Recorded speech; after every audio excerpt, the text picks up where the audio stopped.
ہم شروع کرتے ہیں اس اللہ کے نام کے ساتھ کہ جس کی رحمت بے پناہ ہے، جس کی شفقت ہمیشہ کے لیے ہے۔ قرآن مجید اللہ کی کتاب ہے، تمام انسانوں کے لیے، تمام زمانوں کے لیے وہ اللہ کی طرف سے ایک یاد دہانی ہے اور ہدایت اور رہنمائی ہے۔ لیکن اس میں کوئی شک نہیں ہے کہ قرآن مجید کو ذرا تدبر اور غور سے پڑھنے کے بعد یہ بات معلوم ہوتی ہے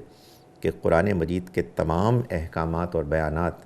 ہر زمانے کے لیے یکساں طور پر واجب العمل نہیں ہیں، اس لیے کہ اس میں بعض احکامات وہ بھی ہیں کہ جن کا تعلق خاص نبی صلی اللہ علیہ وسلم سے متعلق ہے۔ تو پھر آخر قرآن مجید ہدایت کی کتاب کیسے ہے؟ معلوم یہ ہوتا ہے قرآن مجید پر غور کرنے سے کہ قرآن اصلاً نبی صلی اللہ علیہ وسلم جو کہ اللہ کے رسول تھے ان کی سرگزشت انذار ہے، یعنی آپ اللہ کی طرف سے رسولوں میں سے ایک رسول تھے۔ اللہ تعالیٰ نے جیسے مختلف زمانوں میں اور بہت سے رسول بھیجے، اسی طرح سے اللہ نے محمد صلی اللہ علیہ وسلم کو بھی اپنا آخری رسول اور نبی بنا کر بھیجا۔ چنانچہ قرآن مجید میں یہ بات اللہ تعالیٰ نے بار بار بیان کی ہے، اور اسی لیے بار بار بیان کی ہے تاکہ لوگوں کو معلوم ہو کہ رسول جب دنیا میں آ جاتے ہیں تو ان کے آنے کے بعد اللہ کی اسکیم کیا ہوتی ہے، اللہ تعالیٰ رسول کی قوم کے لوگوں کے ساتھ کس طرح معاملہ کرتے ہیں، وہ ایمان لائیں تو ان کے ساتھ کیا سلوک ہوتا ہے، اور وہ انکار کر دیں تو اللہ تعالیٰ ان کو کیسے سزا دیتے ہیں۔ یہ باتیں بار بار تکرار کے ساتھ اس لیے بیان کی گئیں تاکہ لوگوں کو کہ جن کے سامنے قرآن نازل ہو رہا تھا یہ بات معلوم ہو کہ چونکہ وہ بھی رسول کی قوم میں سے ہیں، اس وجہ سے ان کے ساتھ بھی وہی معاملہ ہوگا۔ چنانچہ ہم یہ دیکھتے ہیں کہ قرآن مجید میں بہت سی صورتوں میں اللہ تعالیٰ نے بعض رسولوں کے نام لے کر ان کی قوموں کے احوال بیان کیے۔ ان میں خاص طور پر نمایاں صورتیں سورہ شعراء ہے، سورہ ہود ہے، سورہ اعراف ہے اور سورہ قمر ہے، اگرچہ کہ یہ اللہ تعالیٰ کی طرف سے جو مختلف رسولوں کے احوال ہیں وہ اور جگہوں پر بھی بیان ہوئے۔ ہم یہ دیکھتے ہیں کہ قرآن مجید کے آغاز میں سورہ فاتحہ سے لے کے سورہ بقرہ، آل عمران، نساء اور المائدہ، یہ وہ صورتیں ہیں کہ جس میں اللہ تعالیٰ نے اللہ کے رسول صلی اللہ علیہ وسلم کے ایک مخاطب قوم یعنی بنی اسرائیل اور اہل کتاب، ان کو خطاب کر کے ان پر اتمام حجت کیا، ان پر اللہ کے دین کی بات کو آخری حد تک واضح کر دی،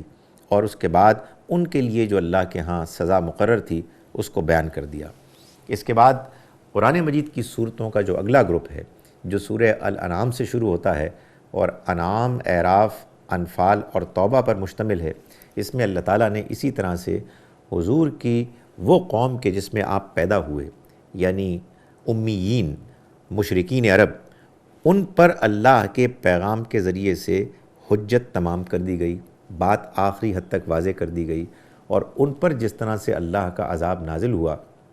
اس کو بیان کیا گیا۔ یہ عذاب اللہ تعالیٰ نے پچھلی قوموں کے اوپر آنے والے عذاب کی طرح نہیں کیا، بلکہ اس سے ایک مختلف نوعیت اختیار فرمائی، اور وہ یہ تھی کہ اللہ کے رسول کے ساتھیوں کو اللہ نے ذریعہ بنا دیا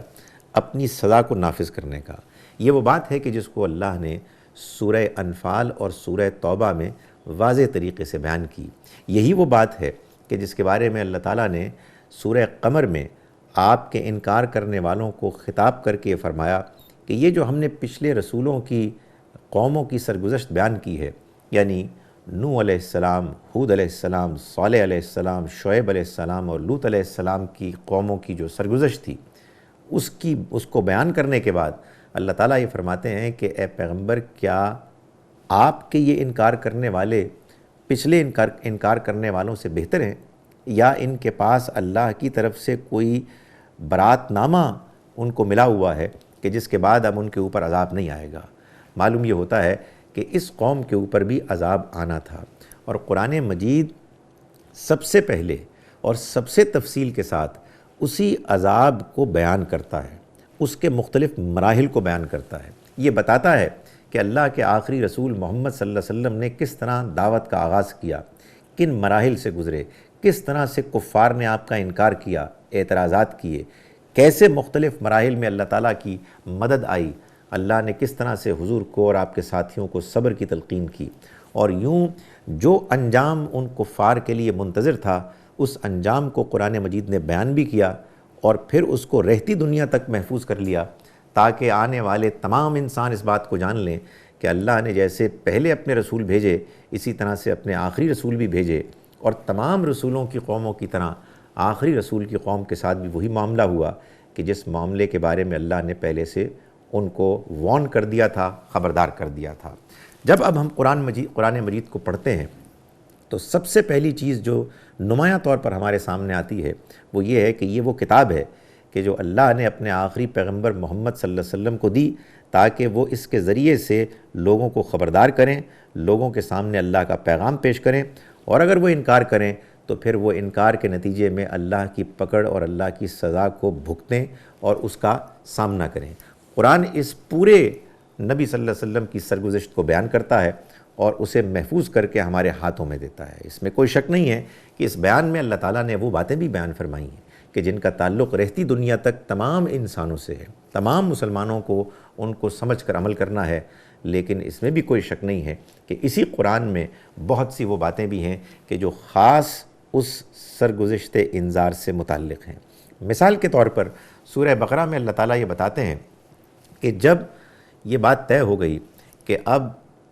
اسلام کا، قرآن مجید کا پیغام عام ہو گیا، لوگوں کو بات سمجھ میں آ گئی، یہود و نصارہ ایک جانب اور مشرکین مکہ دوسری جانب مسلمانوں کے خلاف ہو گئے، تو اللہ تعالیٰ نے یہ مسلمانوں کو پہلے سے اس بات کے لیے تیار کر دیا کہ دیکھو وَلَنَبْلُوَنَّكُمْ بِشَيْءٍ مِّنَ الْخَوْفِ وَالْجُوعِ وَنَقْصٍ مِّنَ الْأَمْوَالِ وَالْأَنفُسِ وَالثَّمَرَاتِ، کہ ہم لازماً تم کو آزمائیں گے، تھوڑا سا خوف سے اور بھوک سے اور جان اور مال اور پھلوں کے نقصان سے، وَبَشِّرِ الصَّابِرِينَ، اور آپ صبر کرنے والوں کو خوشخبری سنا دیجئے۔ اس میں ظاہر ہے جو بات کی جا رہی ہے اس میں یہ بتایا جا رہا ہے کہ اب جب کہ مسلمانوں کے خلاف یہود و نصارہ اور مشرکین برسر جنگ ہو گئے ہیں، تو اب مسلمانوں کو آزمائش کے ایک دور سے گزرنا ہوگا، اور وہ مسلمان کے جو اس قرآن مجید کے اولین مخاطب تھے یعنی حضور کے ساتھی، ان کے ساتھ وہ آزمائشیں آنا لازم ہو گئی تھیں کہ جن آزمائشوں کا ذکر قرآن مجید میں کیا گیا۔ اور قرآن سے بھی معلوم ہوتا ہے اور تاریخ سے بھی معلوم ہوتا ہے کہ صحابہ کرام کو یہ تمام مراحل سے گزرنا پڑا، جس میں وہ بھوکے بھی ہوئے، انہیں خوف بھی آیا، ان کو موت کی آزمائش سے بھی گزرنا پڑا، اور جان اور مال اور پھلوں کے نقصان سے بھی دوچار ہونا پڑا۔ یہ بات کہ یہ آزمائش تمام بعد کے زمانے کے مسلمانوں کو آئے گی یہ ضروری نہیں ہے۔ بعد کے زمانوں میں اس کا امکان ہے کہ ایک شخص وہ ہے کہ جس کو دنیا میں بہت آسانیاں ہیں، بہت فراوانی ہے، لیکن وہ اس دنیا میں اللہ کا شکر گزار بندہ بن کے رہتا ہے، اس کے باوجود وہ اللہ تعالیٰ کے ہاں کامیاب ہے۔ یعنی اس آیہ مبارکہ کو اگر کوئی شخص ہمیشہ کے لیے، قیامت تک کے لیے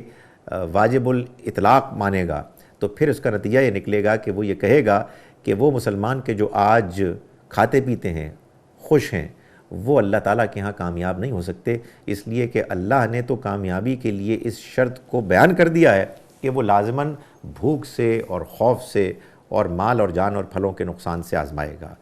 چنانچہ یہ بات معلوم ہوتی ہے کہ قرآن مجید کا ایک حصہ وہ ہے کہ جو لازماً نبی صلی اللہ علیہ وسلم کی سرگزشت انذار ہے، جس میں کہ یہ بتایا گیا ہے کہ آپ کس طرح سے مختلف مراحل سے گزرے اور اللہ کے اس فیصلے کو آپ نے نافذ کیا کہ جو فیصلہ آپ کی قوم کے انکار کرنے والوں پر لازماً آ کے رہنا تھا۔ اور قرآن مجید کا ایک حصہ لازماً وہ ہے کہ جس میں تمام انسانوں اور مسلمانوں کے لیے اللہ تعالیٰ نے رہنمائی اور ہدایت فرمائی ہے۔ کون سا حصہ کس دور سے متعلق ہے اور اس دور سے متعلق ہے اور کون سا حصہ تمام زمانوں سے متعلق ہے، ظاہر ہے اس کا فیصلہ انسان تدبر اور غور اور قرآن مجید کو پورے اطمینان اور اپنے ذہن کی آمادگی کے ساتھ جب پڑھتا ہے تو اس پر یہ بات واضح ہو جاتی ہے۔ کہیں کہیں ظاہر ہے کہ مسلمانوں میں اس بارے میں اختلاف بھی ہو سکتا ہے۔ اللہ تعالیٰ ہمیں اپنی کتاب کو صحیح طور پر سمجھنے اور صحیح طور پر اس پر عمل کرنے کی توفیق دے۔